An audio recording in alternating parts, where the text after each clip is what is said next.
পৌষ মাসের Kali Puja. Hello guys, আমার নাম শ্রেয়সী। আমি পৌঁছে গেছিলাম আমার ছোট মাসির বাড়ি বেলেঘাটাতে, যেখানে মানসিক পুজো ছিল পৌষ মাসের কালী ঠাকুরের মূর্তি এনে পুজো করার জন্য। আগের দিন রাতেই ওরা কালী ঠাকুরের মূর্তি খুব সুন্দরভাবে মাকে আনা হয় ঘরে। এটা ওদের বাড়ি এবং সামনেতে এরকমভাবে ডেকোরেশন করা হয়েছিল।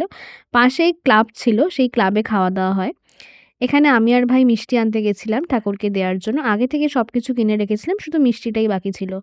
তারপর আমি এখানে সমস্ত থালা সাজাচ্ছিলাম যে ঠাকুরকে কিভাবে নিবেদন করব। মিষ্টি, ফল প্রসাদ এবং শাড়ি। তারপর আমরা সবকিছু গুছিয়ে নিয়ে একসাথে ওদের নিচের ফ্লোরে পুজো হচ্ছিল। নিচের ফ্লোরে গেলাম। ঠাকুরের মুখটা এতটাই সুন্দর যেন দেখে মনে হচ্ছে বারবার দেখি এবং জীবন্ত মা কালী বসে আছেন। এত সুন্দর পুজো হয়েছে। ঠাকুরকে এখানে আমি সবকিছু এগিয়ে দিচ্ছিলাম ঠাকুরমশাইকে। আমি, মা, দিদা সবাই ছিলাম। শাড়ি, ফল, প্রসাদ, তারপরে পুজো শুরু হলো। ঠাকুরমশাই নিজের মতো করে সবকিছু গুছিয়ে নিচ্ছিলেন এখানে। তারপরে মায়ের পুজো শুরু করা হয়। এখানে আমি আর ভাই মিলে একটু ছবি তুলছিলাম।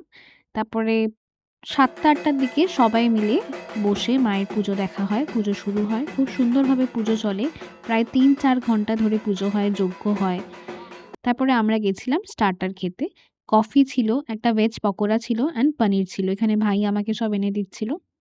তারপর ডিনার। ডিনারে সবকিছুই ভেজ আইটেম হয়েছিল কিন্তু খুবই ভালো হয়েছিল।